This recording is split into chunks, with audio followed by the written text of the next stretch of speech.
Assalamualaikum warahmatullahi wabarakatuh. Alhamdulillah kita bisa bertemu kembali, dan pada kesempatan kali ini kami kembali akan membagikan atau berbagi info soal-soal P3K. Dan di kesempatan kali ini kami akan berbagi uji kompetensi teori belajar. Semoga apa yang kami sajikan ini bermanfaat dan berguna bagi kita semua, dan terima kasih atas dukungannya selama ini terhadap channel ini. Kemudian bagi rekan-rekan atau teman-teman yang baru bertemu atau baru bergabung dengan channel ini, kami mohon bantuannya untuk memberikan dukungannya berupa subscribe-nya, like-nya, komennya, dan juga klik lonceng notifikasinya agar kami terus bersemangat untuk berbagi info-info hal-hal yang positif lainnya, dan juga semakin bersemangat untuk mengembangkan channel ini ke arah yang lebih baik lagi. Terima kasih atas dukungannya, atas supportnya, dan mari sama-sama kita awali pembahasan kali ini dengan bersama melafazkan lafaz Bismillahirrahmanirrahim. Soal yang pertama, faktor abiotik yang mempengaruhi faktor biotik adalah: A. Daerah yang banyak pohon memiliki simpanan air. B. Udara bersih disebabkan masih banyaknya tumbuhan. C. Longsor dan erosi disebabkan oleh penebangan pohon. D. Benih cepat tumbuh pada kondisi gelap. Dan jawaban yang tepat untuk soal ini ditunjukkan pada poin D, yaitu benih cepat tumbuh pada kondisi gelap. Soal yang berikutnya, peristiwa kejahatan yang terjadi di masyarakat mengenai keterlibatan siswa usia sekolah dasar baik sebagai pelaku. Hal itu menjadi suatu hal yang perlu mendapatkan perhatian khusus bagi masyarakat pendidikan.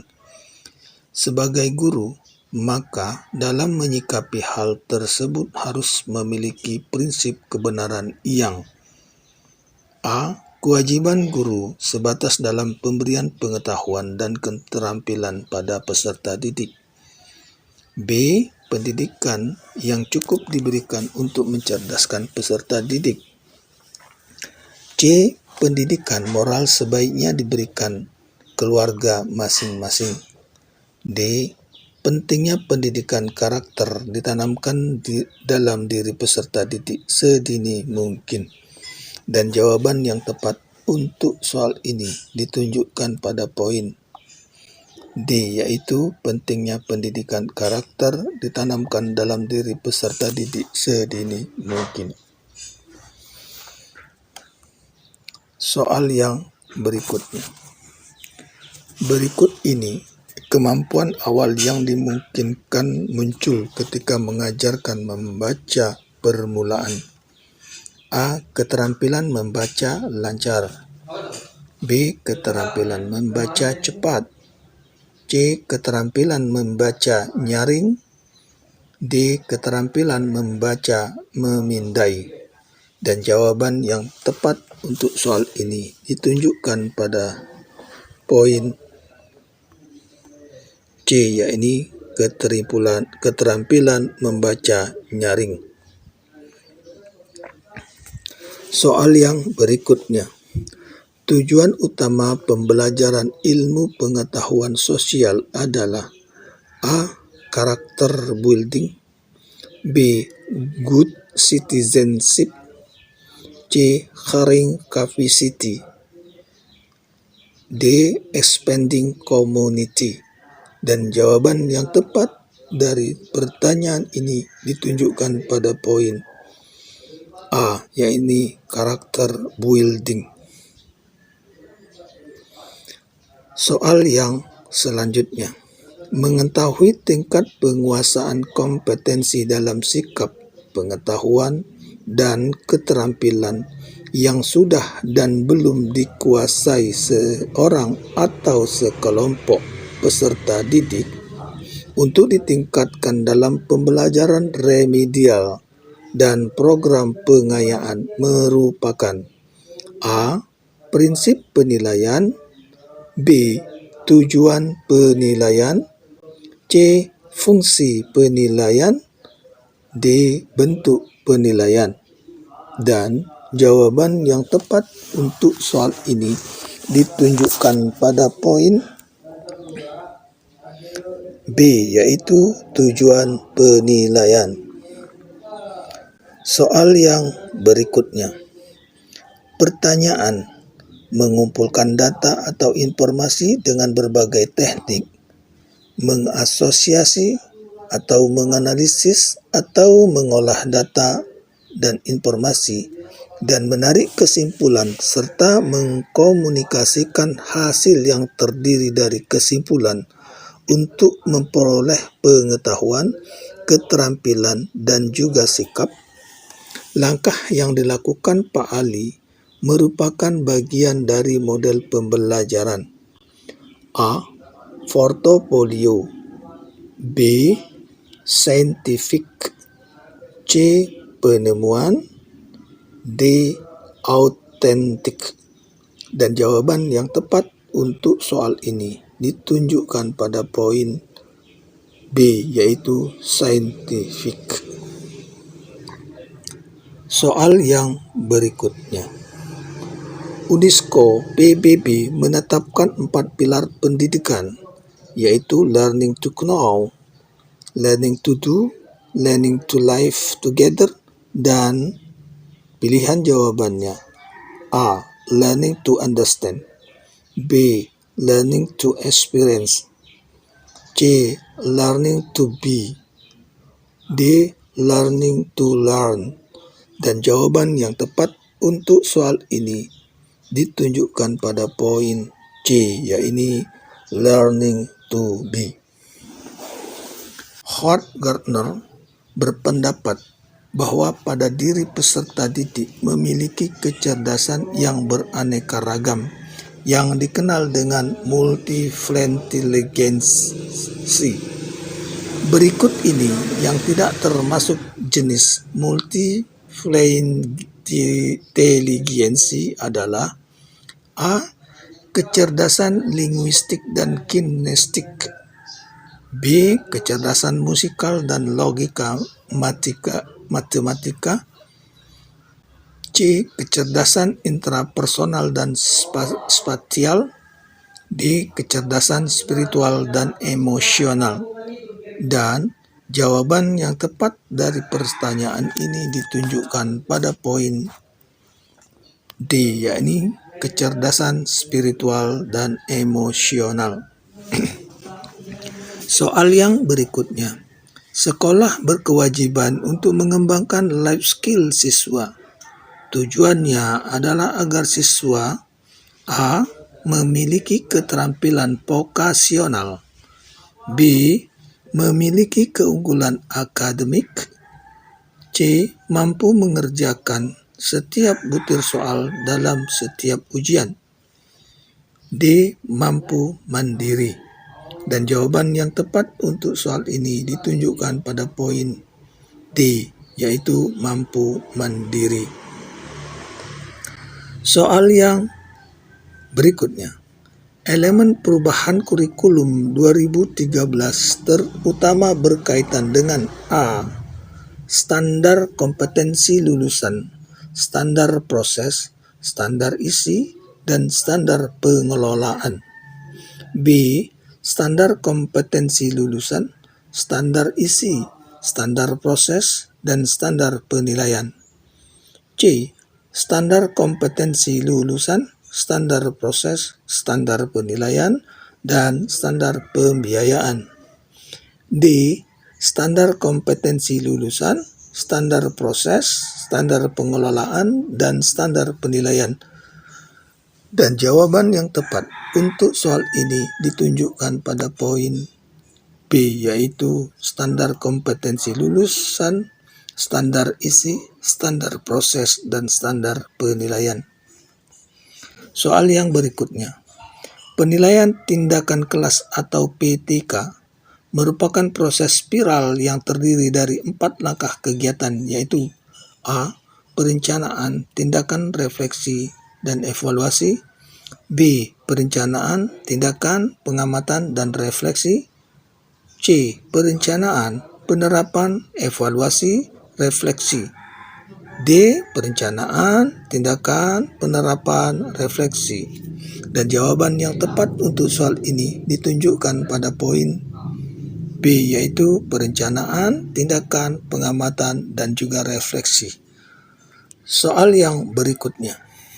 Apabila seorang memilih menjadi insan beriman pada Tuhan, maka menurut Anda sikap mental seperti apa yang paling penting dimilikinya?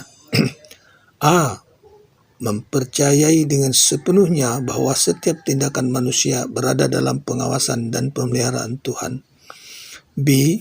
Memiliki pilihan moral yang baik saat punya peluang besar mendapatkan keuntungan duniawi namun dihadapkan pada tuntutan beribadah. C. Memiliki pilihan moral yang baik di saat punya peluang besar mendapatkan keuntungan duniawi namun dihadapkan pada tuntutan beribadah.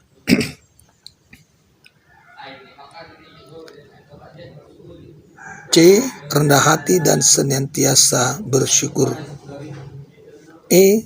Terbuka untuk mempelajari pengetahuan tentang agama dan keyakinannya. Dan jawaban yang tepat dari pertanyaan ini ditunjukkan pada poin A, yakni mempercayai dengan sepenuhnya bahwa setiap tindakan manusia berada dalam pengawasan dan pemeliharaan Tuhan. Soal yang berikutnya. Komitmen pribadi dalam berketuhanan dalam kehidupan sehari-hari menurut Anda lebih banyak diwujudkan dengan A. Melakukan kerja bakti dan bakti sosial. B.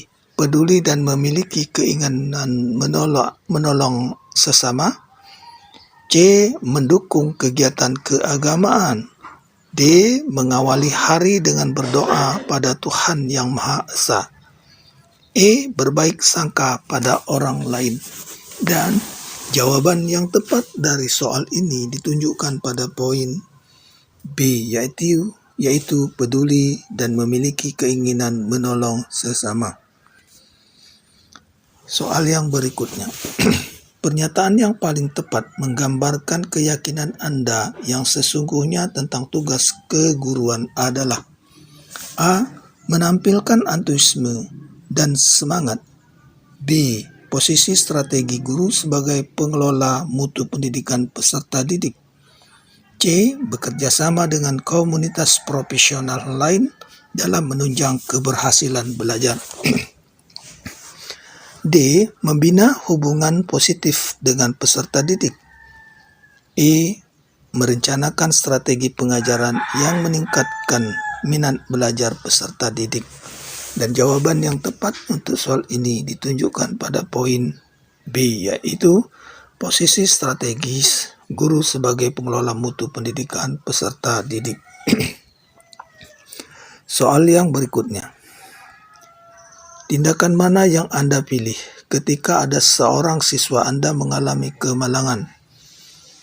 Pilihan jawabannya A. Menemuinya dan berusaha mengetahui bagaimana perasaannya dan memberi dukungan atas kebutuhan atau keinginannya saat itu. B. Memberinya bantuan dana. C. Berbagi cerita dengannya tentang perasaannya saat itu. D. Menyampaikan ucapan turut prihatin kepadanya secara langsung. E. Meminta teman-temannya saja untuk menggantikan Anda datang menemuinya. Dan jawaban yang tepat untuk soal ini ditunjukkan pada poin A, yaitu menemuinya dan berusaha mengetahui bagaimana perasaannya dan memberikan dukungan atas kebutuhan atau keinginannya saat itu. Soal yang selanjutnya. Seorang guru di tempat Anda mengajar menunjukkan ketidakpeduliannya pada semua peserta didiknya. Guru tersebut hanya datang saat mengajar dan tidak berkenan membimbing peserta didik yang mengalami kesulitan pelajaran. Sebagai teman sejawat sesama guru, apa yang akan Anda lakukan? A. Saya akan mengajukan usulan kepada kepala sekolah agar memberikan teguran pada guru tersebut. B. Saya akan melakukan pendekatan secara persuasif pada guru tersebut agar mau membimbing peserta didiknya yang mengalami kesulitan dalam pelajaran. C. Saya akan mengajukan saran kepada kepala sekolah agar mengevaluasi kinerja guru setiap bulan, sehingga diharapkan dapat memperbaiki kekurangan guru dalam melaksanakan tugasnya. D. Saya akan diam saja karena hal itu bukan merupakan tanggung jawab saya. E. Saya akan meminta teman terdekat dari guru tersebut untuk menyampaikan nasihat agar berkenan untuk membimbing peserta didiknya. Dan jawaban yang tepat untuk soal ini ditunjukkan pada poin B, yaitu saya akan melakukan pendekatan secara persuasif pada guru tersebut agar mau membimbing peserta didiknya yang mengalami kesulitan. Soal yang berikutnya.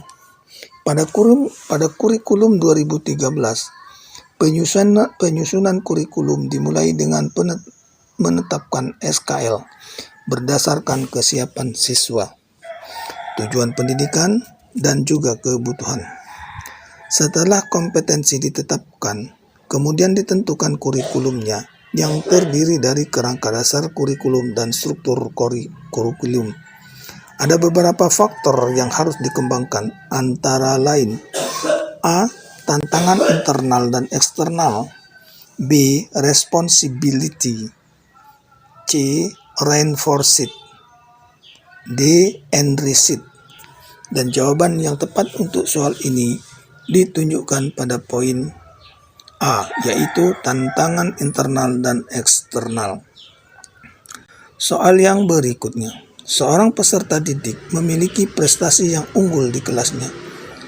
Selama 2 tahun bersekolah, dia selalu berada pada peringkat kelas 1 dan sekali berada pada peringkat yang kedua.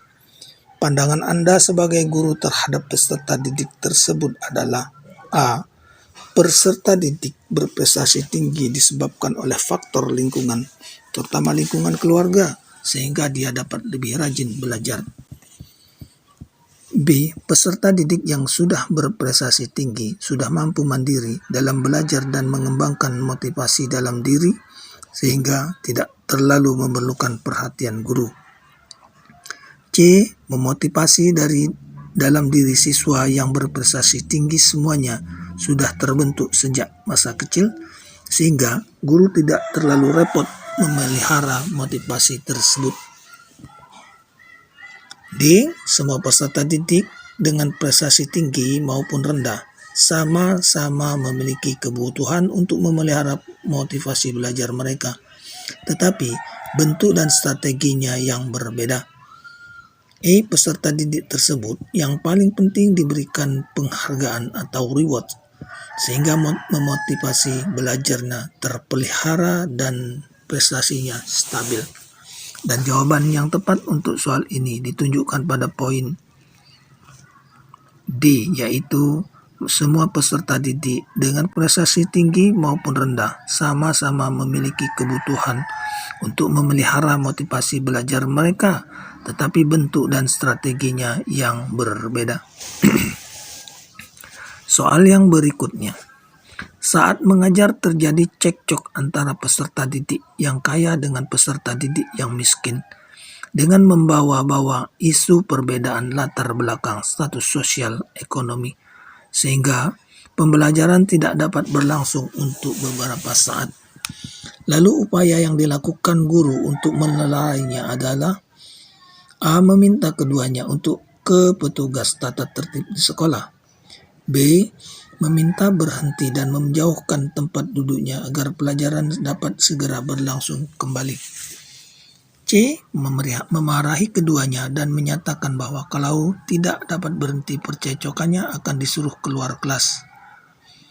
D. Meminta keduanya diam agar pelajaran dapat segera berlangsung kembali dan mendialogkan percecokan tersebut setelah pelajaran berlangsung. E. Memarahi keduanya dan menyatakan bahwa kalau tidak dapat berhenti percecokannya, maka nilainya akan dijadikan jelek di akhir semester. Dan jawaban yang tepat untuk soal ini ditunjukkan pada poin D, yaitu meminta keduanya diam agar pelajaran dapat segera berlangsung kembali dan mendialogkan percecokan tersebut setelah pelajaran berlangsung. Demikianlah pembahasan kita pada kali ini. Semoga apa yang kami sajikan ini dapat bermanfaat, berguna bagi kita semua, dan semoga Allah Subhanahu wa Ta'ala memberi kemudahan, keridhaan, dan keberkahan pada setiap langkah kita. Terima kasih atas perhatiannya. Demikian, terima kasih. Wassalamualaikum warahmatullahi wabarakatuh.